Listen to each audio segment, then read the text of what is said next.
Ну, это в первую очередь репутационный удар, имиджевый. Вот. Решение, в принципе, закономерное.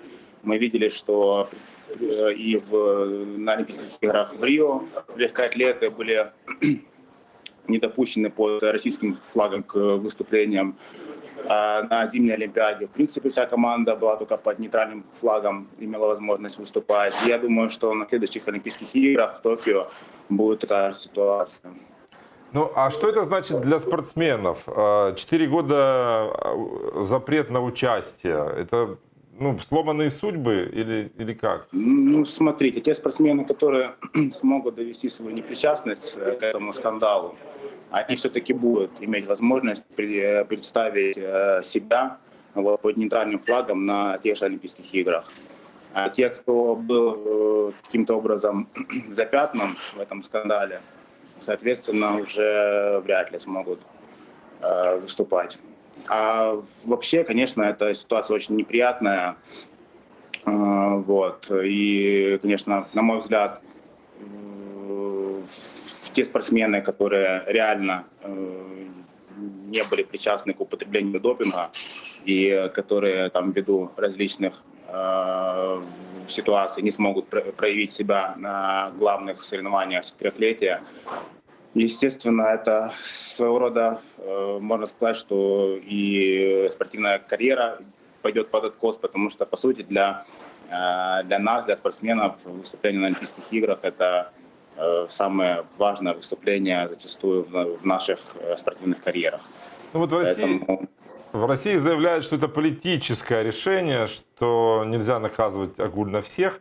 Но, может быть, вам что-то известно о том, поскольку вы общались, может быть, со своими коллегами из России, насколько это распространенное явление, когда дают какой-то там препарат, чтобы ты себя лучше чувствовал себя сильнее, быстрее?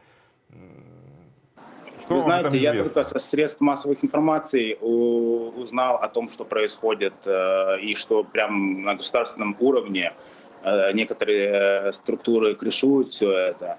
И лабораторию сделали там чуть ли не с подземными ходами для того, чтобы можно было манипулировать пробами, положительными пробами спортсменов. И сейчас как бы там отмазки в связи с тем, что уже по окончанию карьеры некоторые российские спортсмены занимают высокие должности, поэтому якобы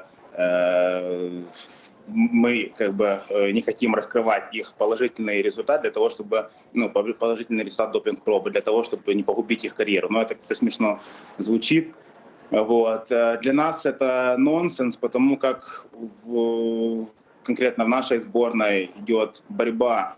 И я не представляю, за то, чтобы все спортсмены были честны, чтобы никто не принимал допинг, и я не представляю, чтобы мой тренер либо кто-то другой подошел ко мне с предложением принять допинг для того, чтобы повысить свои спортивные результаты.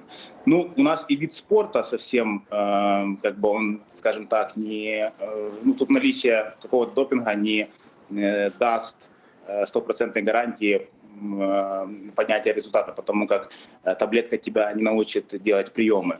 Но есть такие виды спорта, в частности, это цикличные виды спорта, там, где выносливость, плавание, велосипедный спорт, там, где действительно тяжелая атлетика, там, где действительно прием допинга, он основополагающий в показании высоких результатов на серьезных соревнованиях.